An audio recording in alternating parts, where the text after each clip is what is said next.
Hi, English 4 kiddos. It's good for you to see me or me to see you. I wish I could see you guys right now. I was up at school earlier this morning and did get to see a couple of you, and that was really nice. I hope you're all doing well. Just a few things about the assignments up on Google Classroom. You guys make a copy of everything like it prompts you to do. You fill it all out.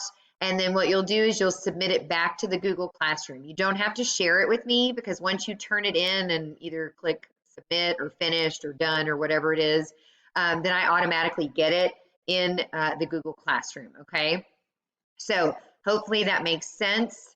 I'll be at school again next Monday to hand out next week's materials, and then we will go from there if this is extending beyond next week. I miss you guys. I hope you are all doing well. Even though you can't see Miss P, she's still helping me with this, and she's actually going to be the one looking at your work along with me and grading your work. Don't worry about any grades being uploaded. We can't upload any grades into Skyward right now. We are keeping track of your grades, just paper grades for now.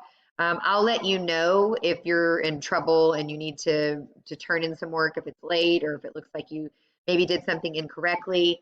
I'll do whatever I can to help you guys to make sure that, I don't think anybody's going to have any problems right now. And of course, we're making accommodations. We know what a difficult time this is for everybody right now. So I really, really appreciate your patience and all the kindness that you've shown. And I will do the same for you guys, I promise. Okay. I hope you're all well. If you have any questions, you can text me through Remind or you can email me. Okay. Otherwise, I'll probably put another video up on here for you next week, unless I think of something else I need to tell y'all. Okay. Bye. Have a good week.